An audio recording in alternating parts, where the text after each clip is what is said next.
One of the things that happens in a spiritual life, and particularly in what I keep referring to as an awakened state,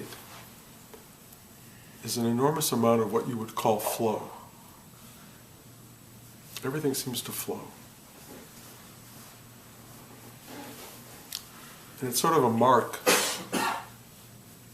of that kind of surrender, that life just keeps flowing.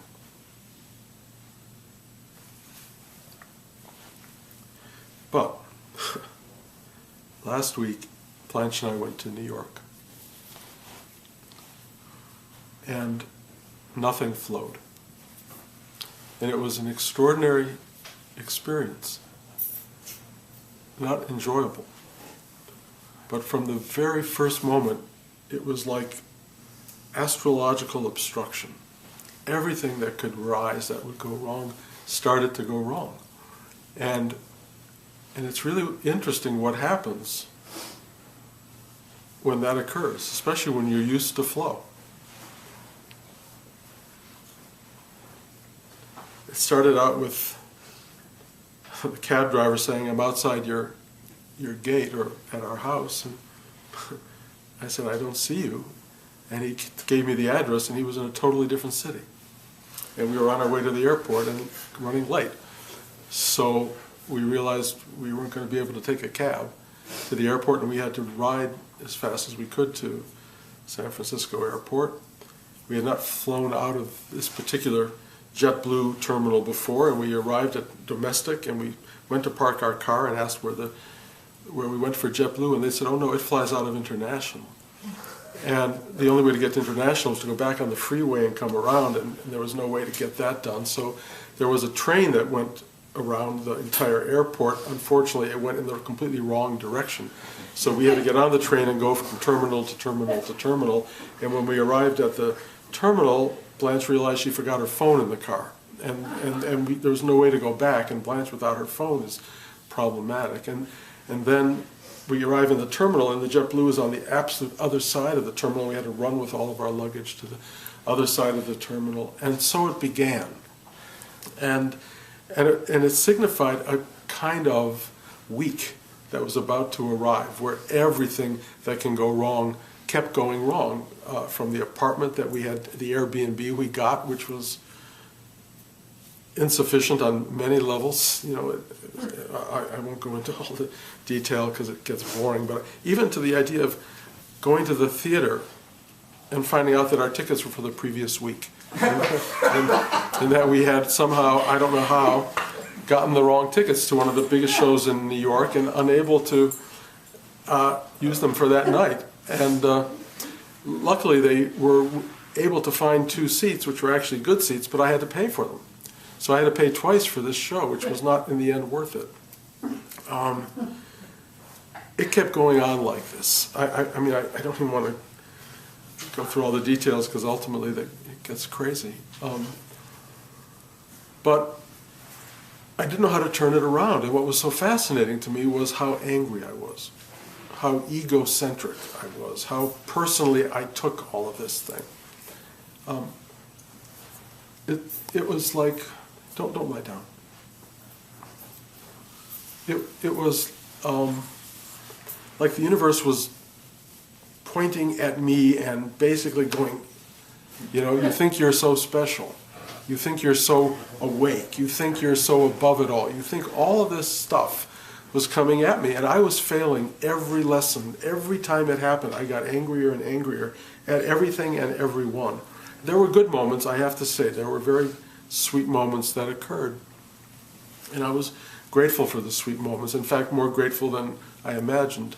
The reason I went to New York was ultimately to go to Big Indian and to teach the New York class, because I had promised that I would keep coming back to teach. I didn't want to leave everybody astray. And so we were going to Big Indian, but of course, before we went, it was the one day of all the time we were going to be there that was just threatening thunderstorms. It was like 100% thunderstorms and rain on the website for Weather Channel. And people were starting to go like, well, we don't think we should come because it's a long story about Big Indian. But the main building was no longer available due to mold problems, and there were no bathrooms available, no kitchens available, nothing. So we told everybody, bring a picnic lunch, but picnic lunch in the rain is no fun.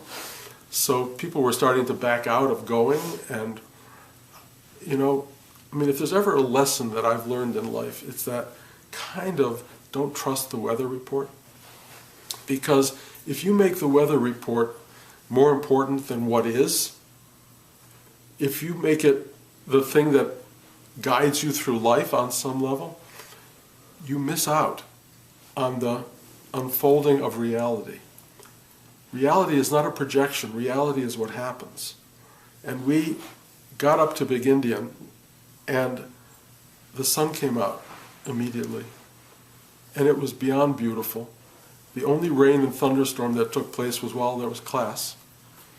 So it was wet and charged with energy.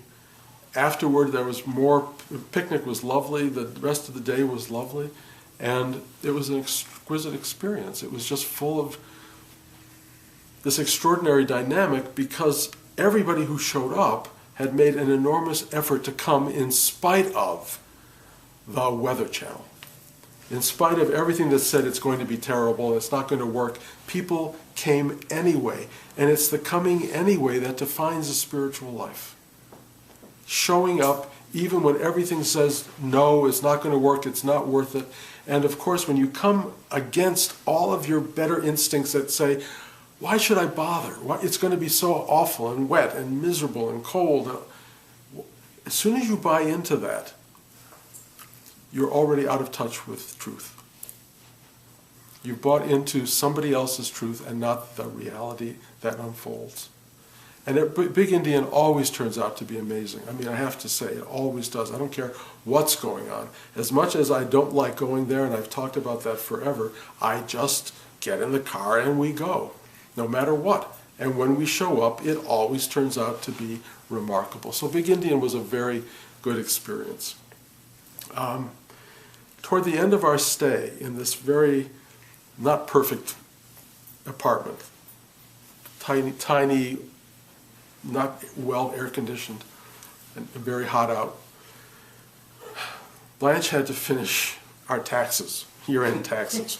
We're in New York, and I'm going, we only have one more day in New York, and she has to do the taxes. Of course, I could go out by myself, but I was angry at having to go out by myself. So I decided, just stop trying to do anything. Just because you're in New York doesn't mean you have to be in New York. New York's a state of mind, it's a place, it's a thing. But you can just be still. And so I sat still watching Blanche go do the taxes. And I just sat there. And I could feel this stuff bubbling up and this antagonism and all these issues.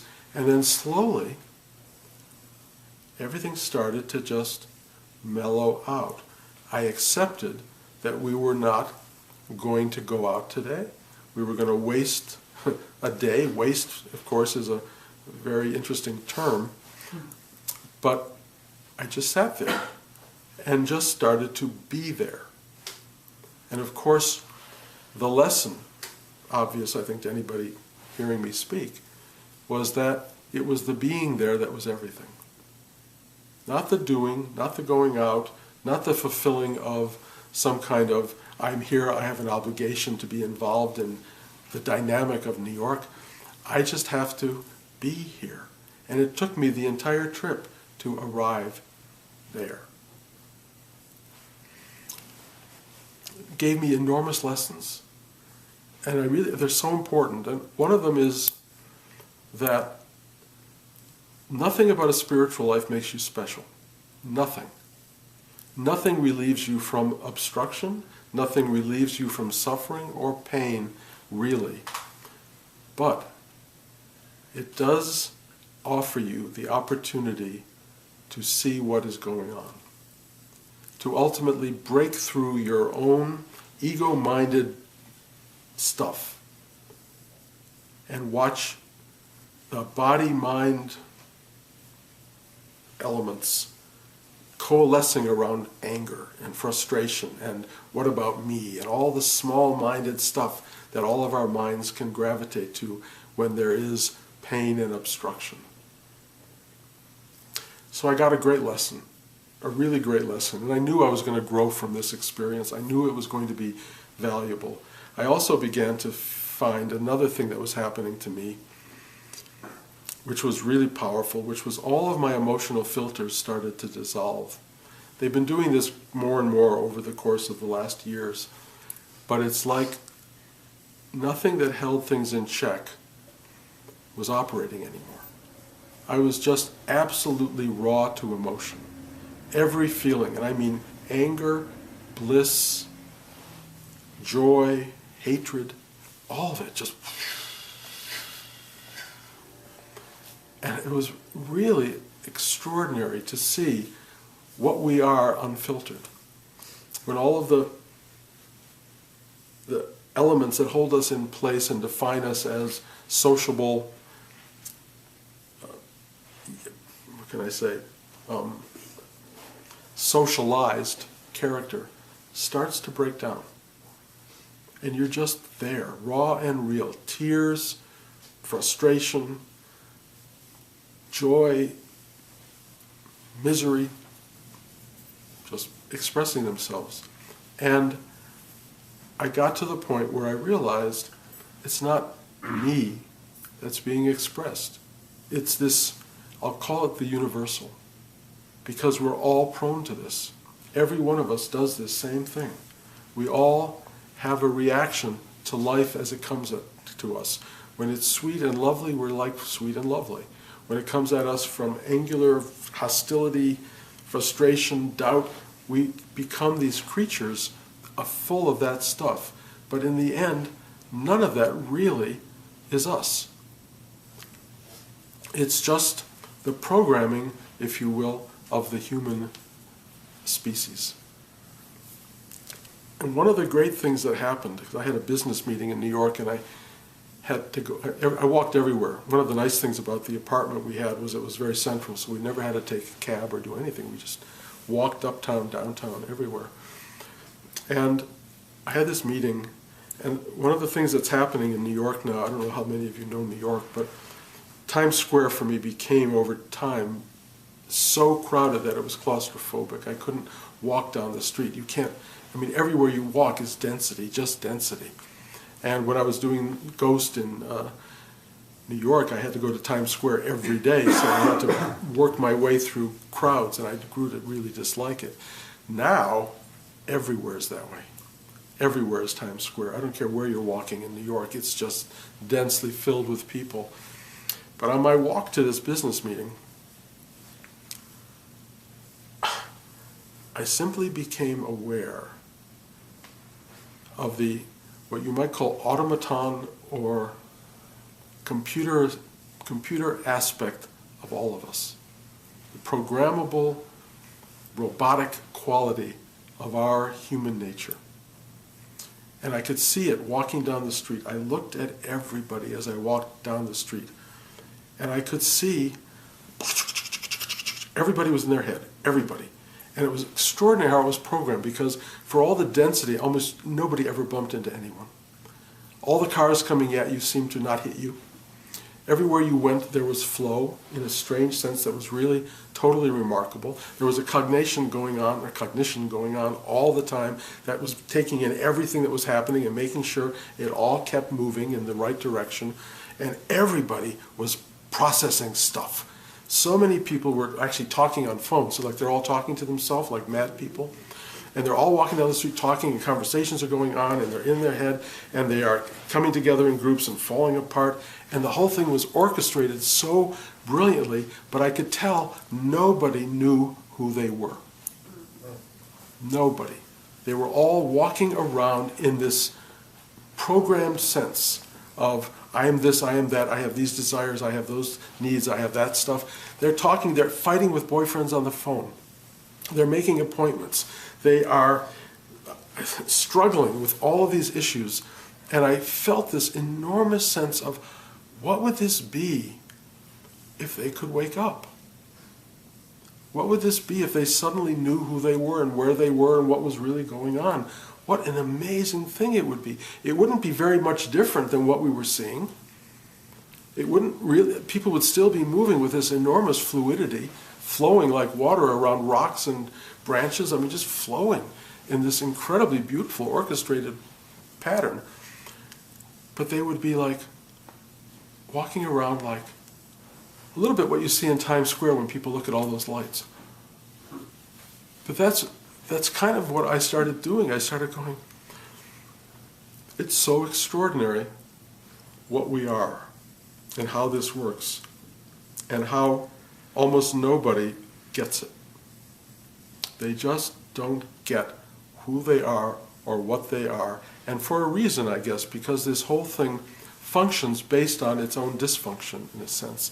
It's the drama of life keeps life going. The self-serving of life keeps it going. The program that we represent is sort of the thing that builds the universe, builds at least life on this planet as we experience it.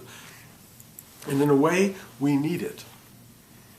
On the other hand, we are trapped in it, trapped by it, and experience enormous suffering as a result.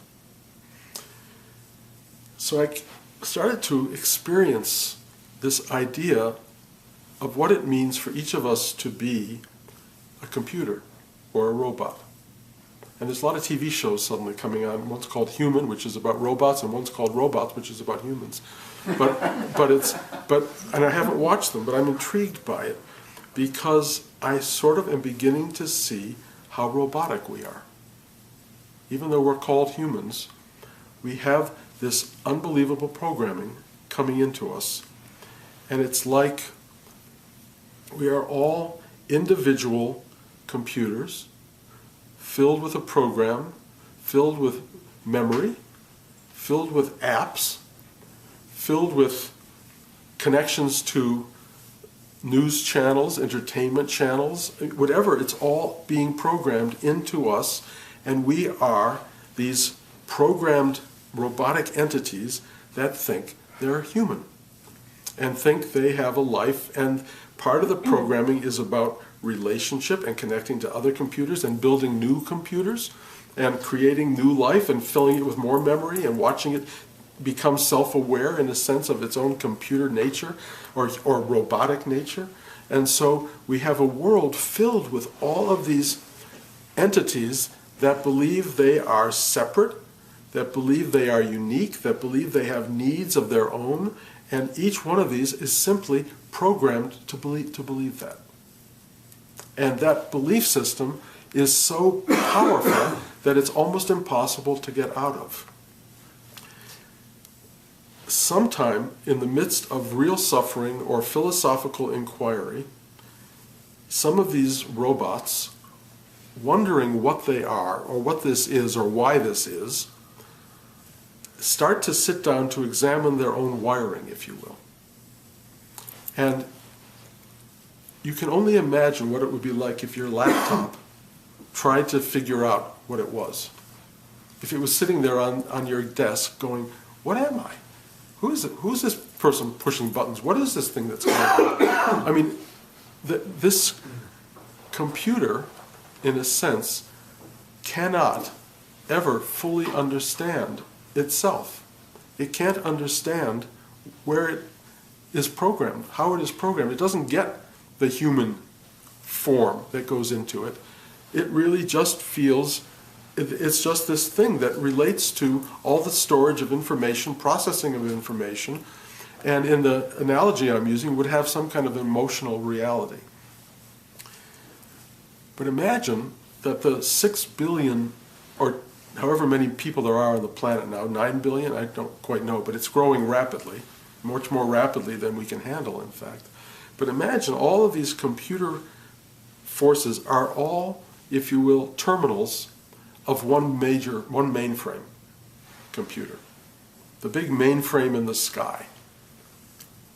And that mainframe is operating all of these separate computer-like entities. And awakening, if you will, would be a computer suddenly having a kind of, I don't know if you want to call it a breakdown, or a sudden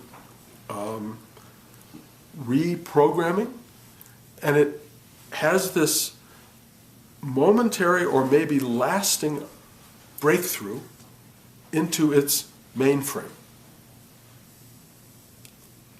And it goes, oh, I'm not this little tiny terminal walking around LA or New York or wherever. I'm not that thing. I am this mainframe. And I am the very source of all this little stuff that's going on in all these millions of people or billions of people.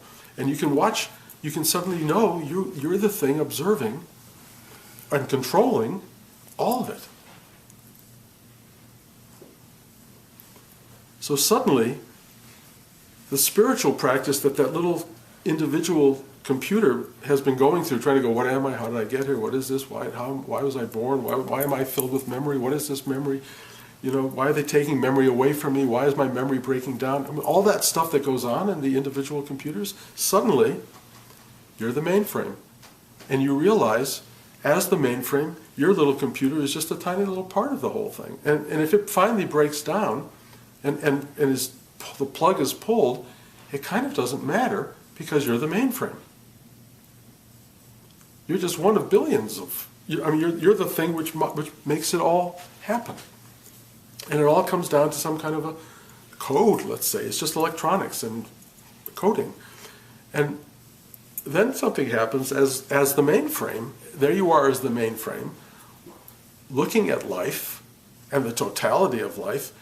And it's not like you have gotten the ultimate answer, because then there's, well, where do I come? Where does the mainframe come from?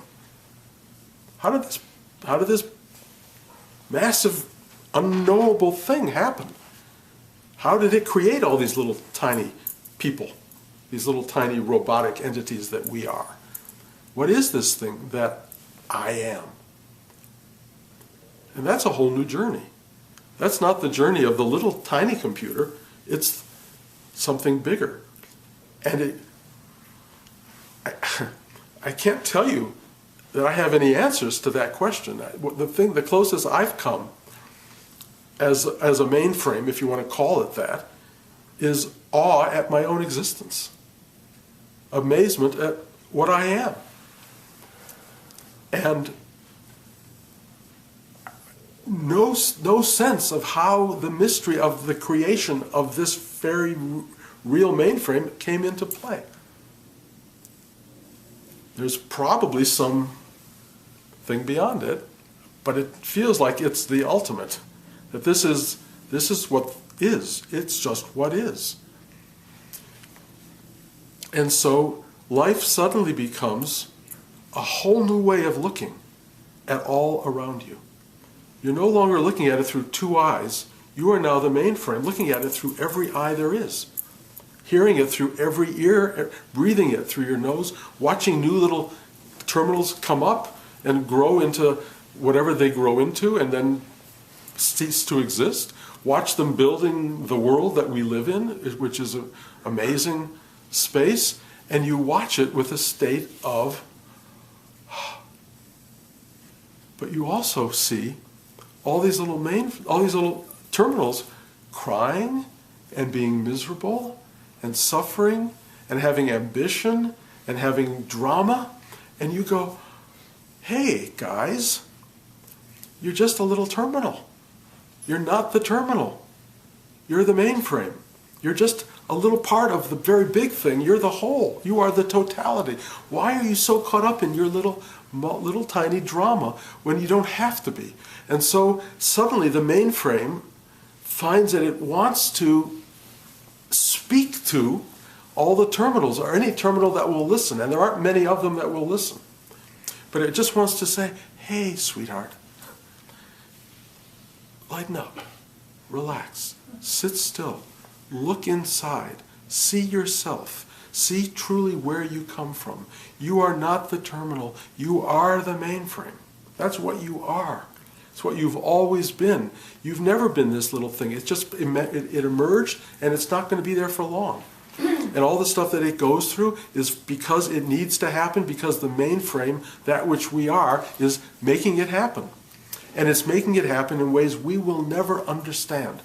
It's too big, it's too vast, it is the unknown unknowable. It's just happening. And so you stop as a terminal trying to run the show, figure it out, be or do anything. You just allow it to happen, and it will keep happening. And it will give you an enormous sense of presence and flow in your life, and this is an important thing, it will also teach you obstruction. And it's really interesting when obstruction hits because you forget that you're the mainframe. You immediately go back into that horrible little terminal thing, going through all of its stuff, and then you slowly go, why am I doing this? What is wrong? Why am I caught in this? And you slowly figure out, slow down, let Blanche do the taxes, sit in the room. You don't have to be in the noise of New York. You don't have to do anything, be anything, just be. And then as you start to just be, click, click, click, click, the mainframe reannounces itself, and you go, well, that was stupid of me. Why did I forget myself? Why did I forget the vastness of the being? And you become mainframe again.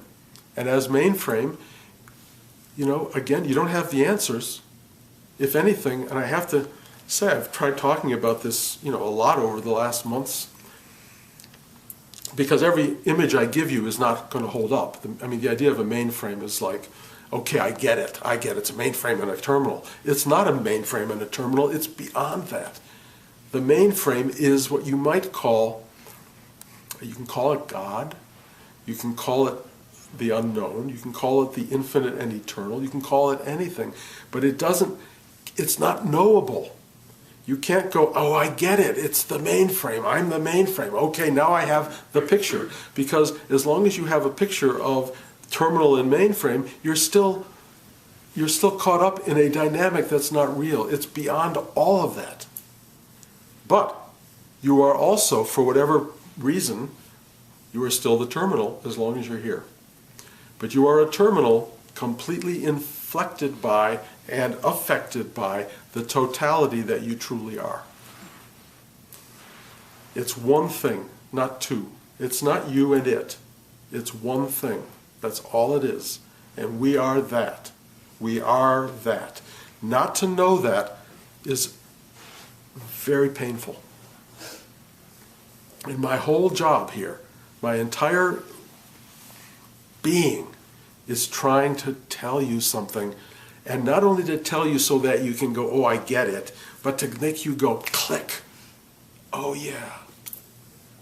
And I can't make that happen for you. Only you can make it happen for you. Only you can do this. And you have to find whatever mechanism you have for finding it. It's in us. And since the earliest time of man, and certainly through the times of Buddha and Lao Tzu and all the great teachers, they say, quiet down, sit still, look inside, check it out. Most people I talk to said, I should spend 20 minutes a day quiet? Who has time for that? Who has time for meditation? How would I do that? I got this to do and that to do and this to do, and they describe the programming of the terminal. And they find no possible way for them to change that programming into something that would finally look at the truth. People are too busy, they're too caught in their drama, and I watch it. I'm in town because my brother's been very sick, and I'm trying to be of help, and I'm watching the drama in his life and the drama of people around him. And almost all of the drama is about the future. What will happen if this doesn't get better? What will happen if that happens? How will I deal with this in 2 years or 10 years? And I'm looking at him going, whoa. You are suffering something that you're projecting that has no reality. It's a little bit like the weather report. You're saying, oh my God, it's going to be terrible, it's going to be thundering, how are we going to go forward? Forget that. Forget that. Be in this moment because it's the only one you've got. And I have to say, the moment I had with my brother yesterday was incredibly sweet. Incredibly sweet. Because we were just together in the moment, being together. Where it goes tomorrow, in a month, I don't know. But I will tell you, one of the most healing forces I have ever come across is this thing called presence. Presence is a radiation, if you will, of the mainframe. It's like the electricity, the life force moving through all the terminals. It's just going through the terminals, and you're feeling, I'm on, I'm turned on, I'm alive, I'm full of this electrical energy.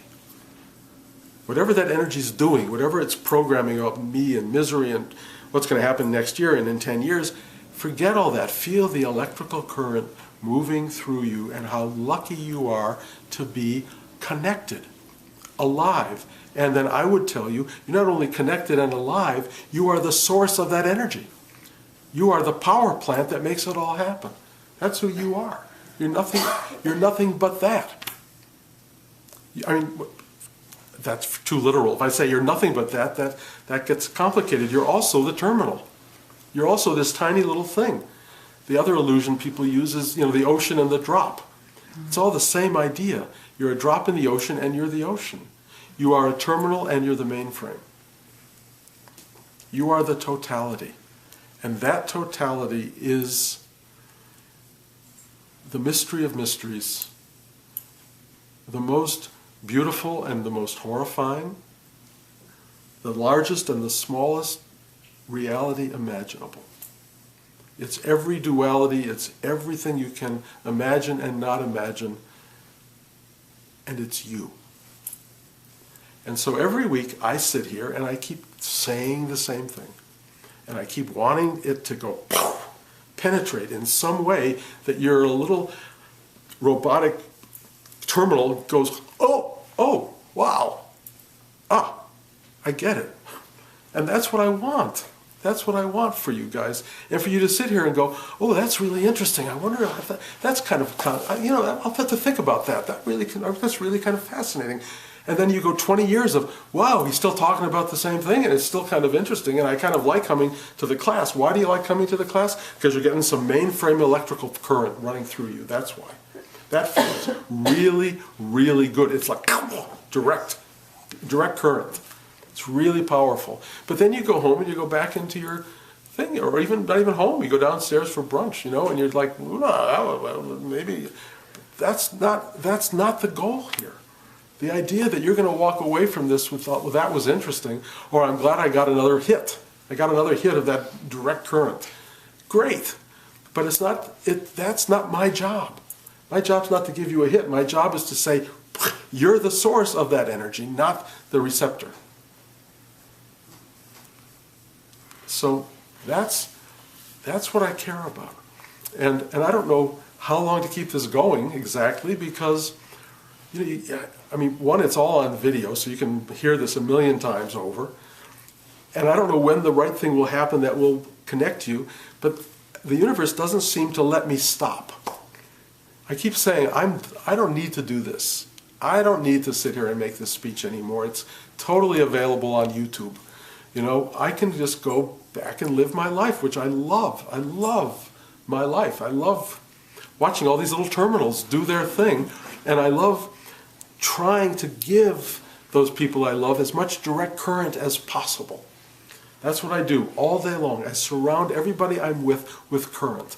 Even I was on the airplane yesterday, and I'm sitting next to this woman, and I bought myself a bag of pretzels, and I opened it up, and I offered her some pretzels, and she was kind of shocked that someone would offer her some pretzels, and she said, no, thank you. But I knew that was going to be an opening. And after a while, she kind of turned to me and started talking. And we started to have this conversation that was so beautiful. It's hard to go into the depth of it, but she had lost a daughter, and that came up, and she started crying, and I started crying, and the universe, the mainframe brought these two terminals together so it could do something for this person, and I absolutely know how it works.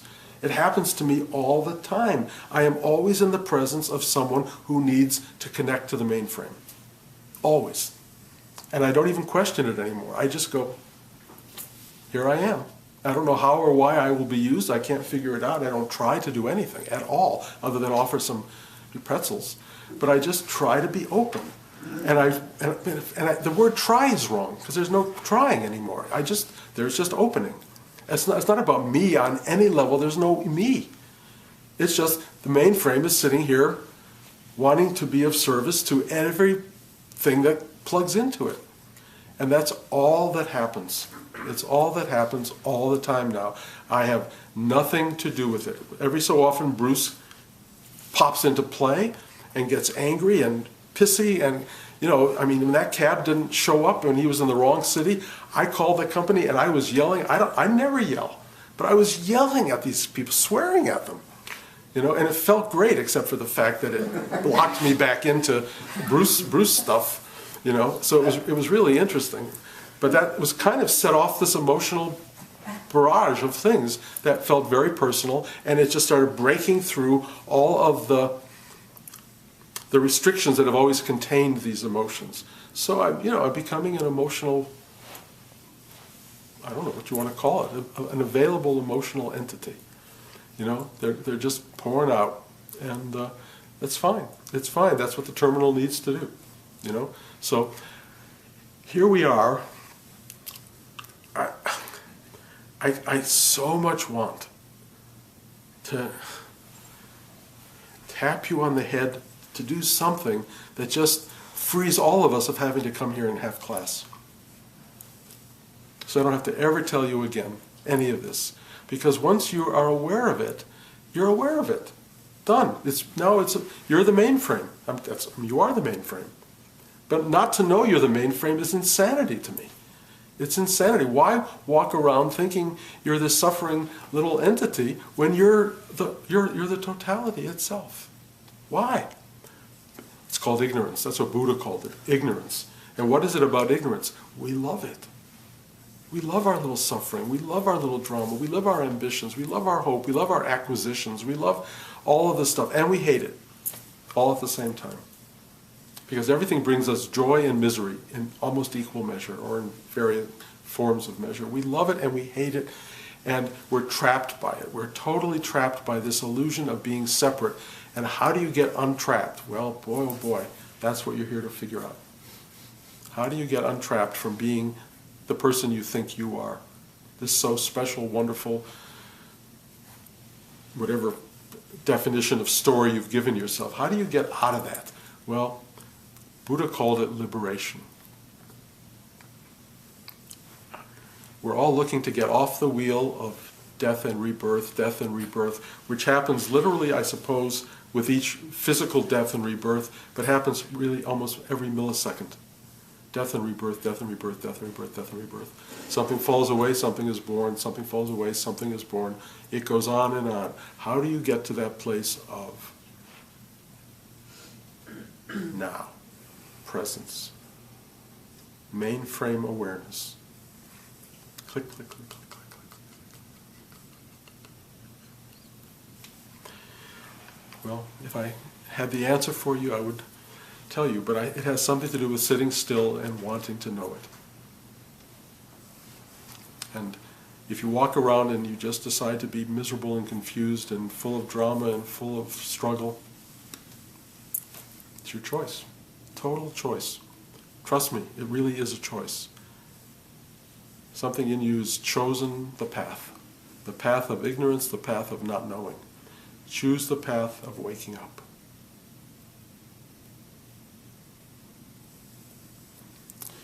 Okay, any questions? Do you ever get tired of being in the mainframe? Because I have a lot of terminals around me, and I just get exhausted. I got to go to Al-Anon. I get exhausted with these people, and then I get a little resentful because you really help now because I can see myself in my role with my family now really clear. But they just their needs exhaust. The mainframe does not get exhausted. Okay, great. But let's say there's a series of terminals moving down to the other terminals. So there's another terminal, but it's not the mainframe. It's easy for a certain terminal that controls, let's say, a city block or something, to think that it's the mainframe. The mainframe is, it's such a such a funny allusion to something that it doesn't really hold up ultimately. Well, I understand it doesn't get exhausted because It just powering the whole grid. And it's like the sun. Does the sun get exhausted? I mean, maybe. I don't. But my sense of it is, it burns until it doesn't. You know, and it gives life. It just keeps giving life and giving life and giving life. And it also does something really interesting, is that it hides itself from us for half the day. So when it comes back again, we go, you know. So the sun is brilliant. And I don't know if the mainframe does that exactly, but I have to say we kind of get obstructed from the mainframe in our own lifestyle, in our own, the way we look away from it, so that when we discover it again, we go, oh, right.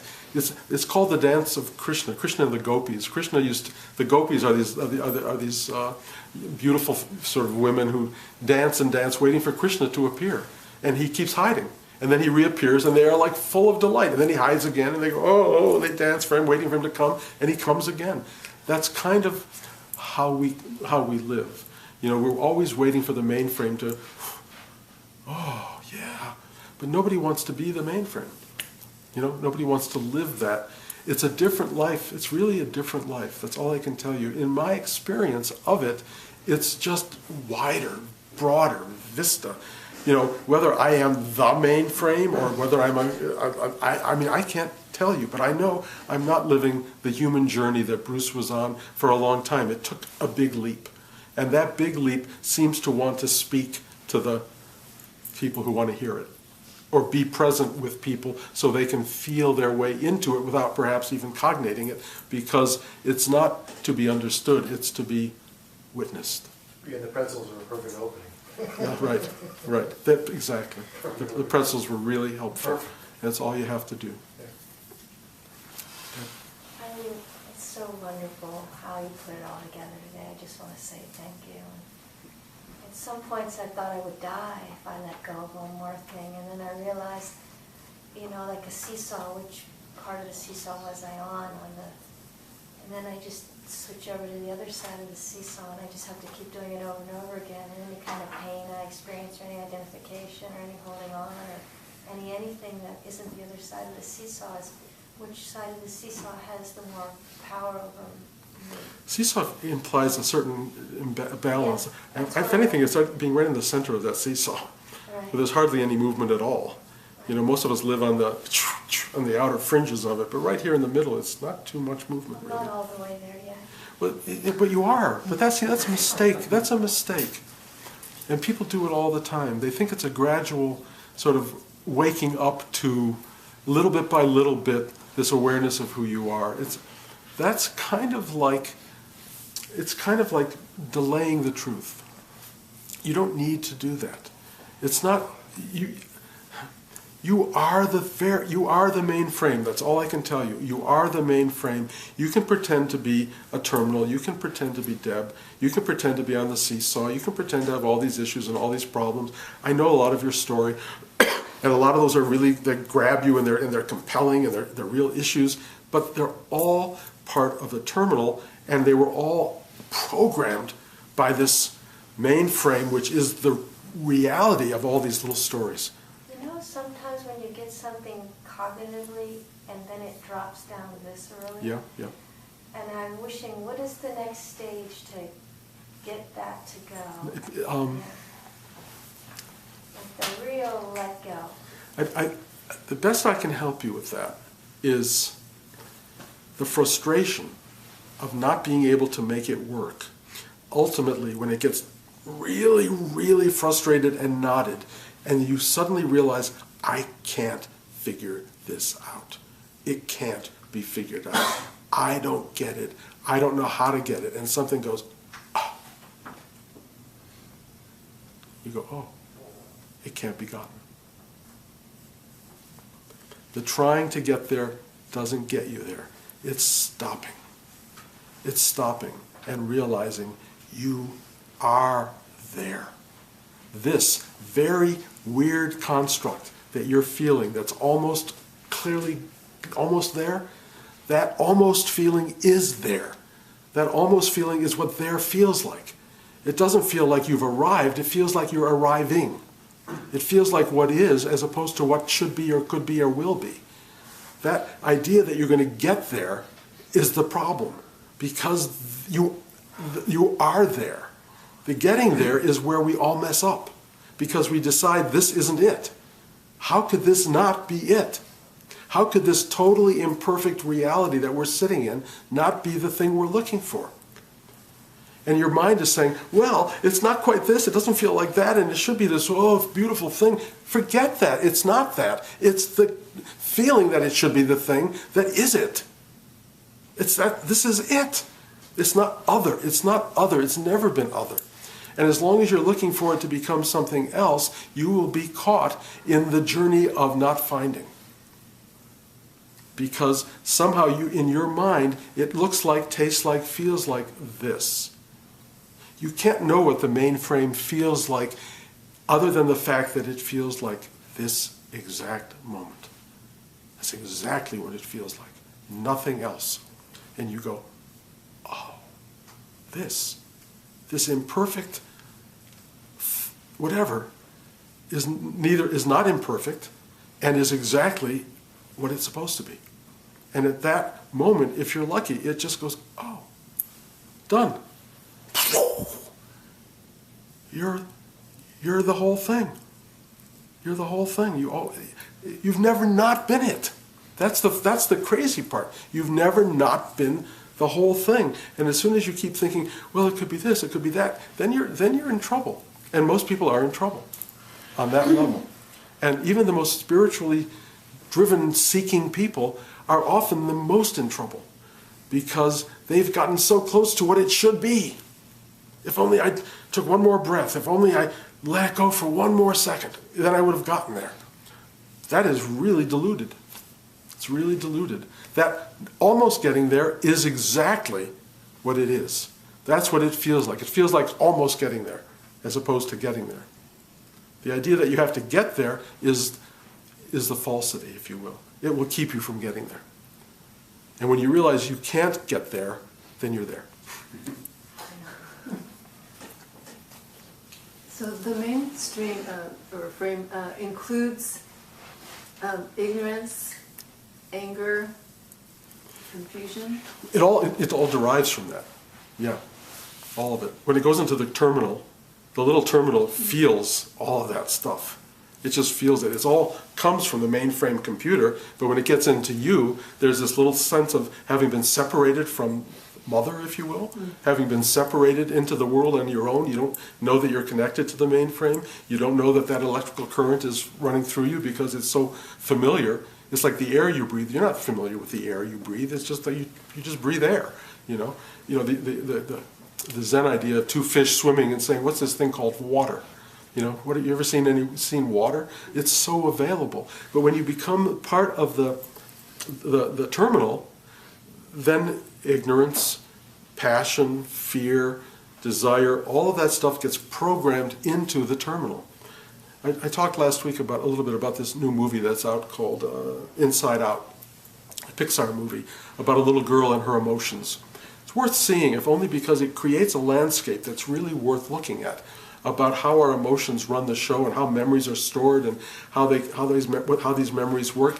It's not 100% of a depiction of the real inner life, but it begins to give you a map, and it also plays with this computer ideas to some degree. It's worth looking at. It unfortunately leaves out this idea of reason, the element of reason, because that's a very important part of the structure of a being, even an 11-year-old girl who's the core of the movie. But if you look at it, you'll see each one of these terminals can only contain so much of the mainframe. You can't funnel the whole mainframe into the terminal. But when the terminal realizes it is the mainframe, then it just becomes nothing but a conduit for that.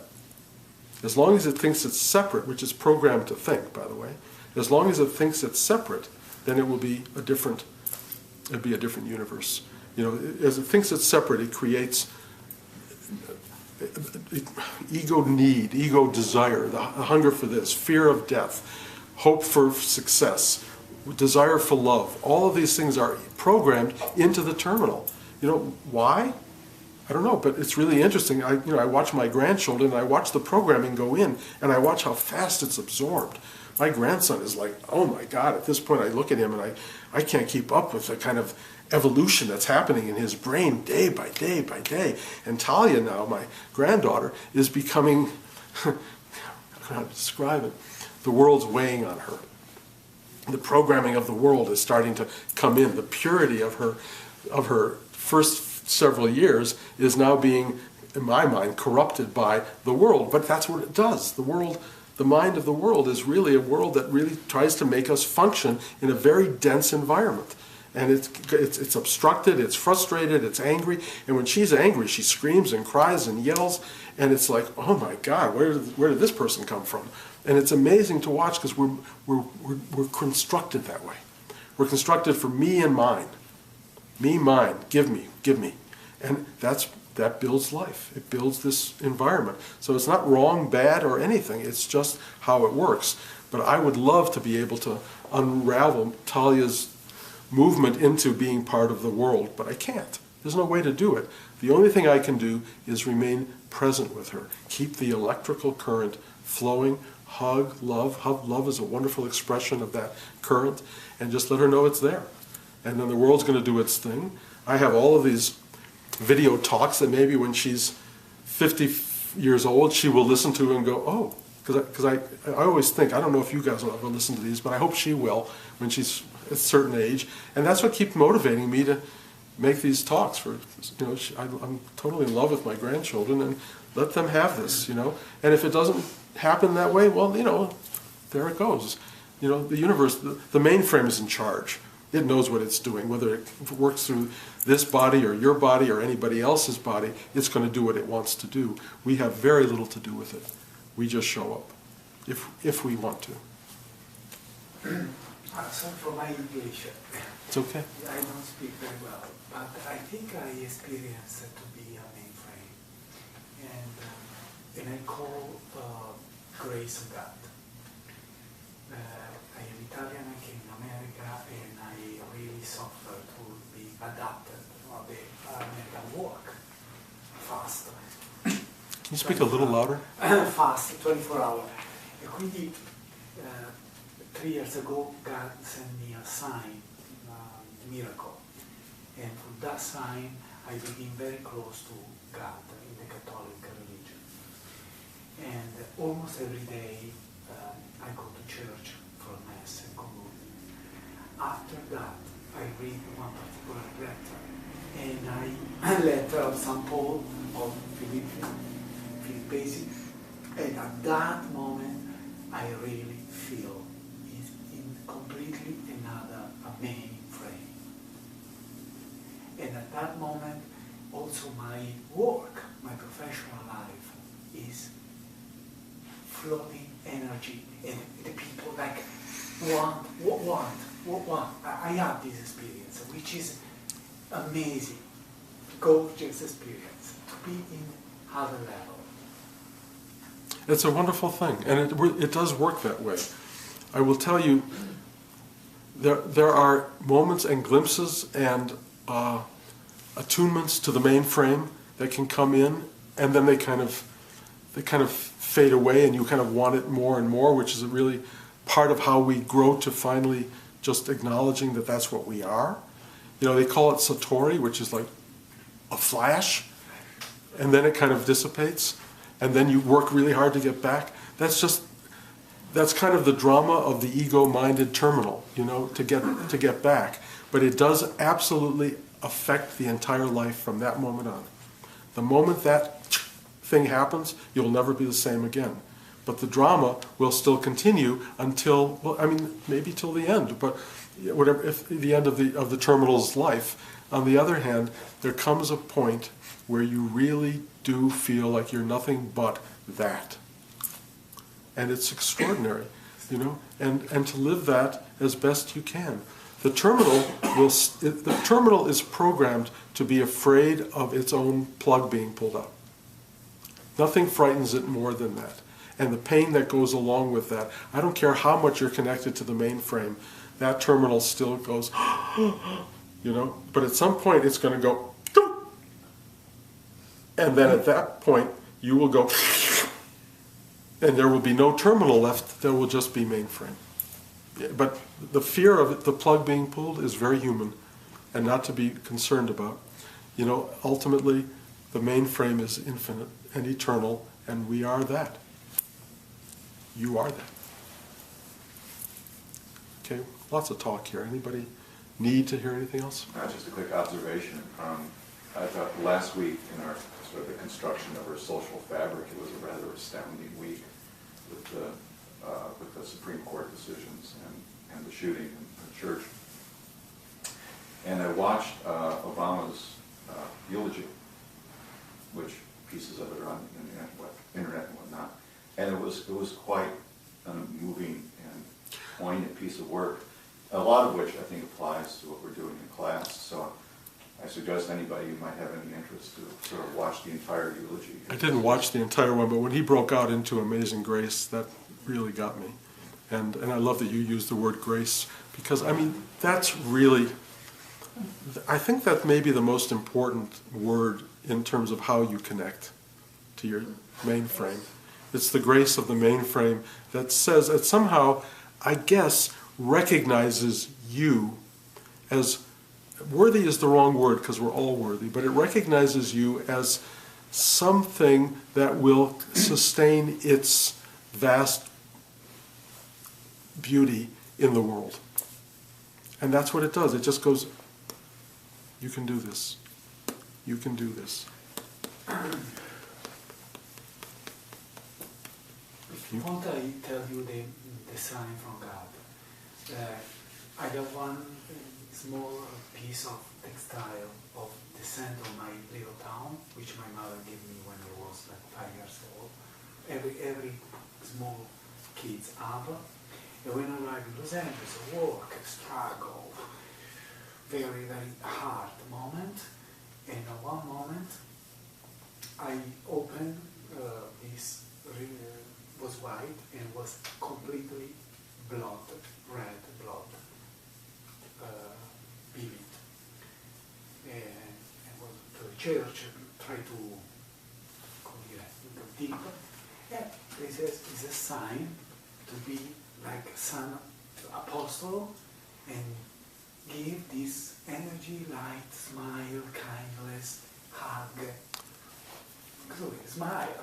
You know, to the people who are connected to. yes. Well, I mean, the signs that we get from the mainframe, if you want to use that for the rest of this talk, are very real. They speak to us, and we know they speak to us because of the reaction we have. It can be anything from that tile to, my father was always picking up coins off the ground, always, and I thought, why, Bob? It was like, to him it was a sign of money. And for that reason, I would never pick up coins, because my dad did, and I thought, this is crazy. Now, every time I see a coin on the ground, I have that connection to my dad. This is a tiny, tiny little reflection of what it feels like to have something small connect you to the whole. And what you're describing is a much bigger version of that. But signs are meaningful, they're wonderful, but a lot of people walk around celebrating their little momentary awareness or specialness. It's bigger than that. It's to become it, not to be someone who had a sign from it. And that's what we're all here for. Okay? Are we all done? Okay. Thank you, guys. See you again at the end of this month, okay?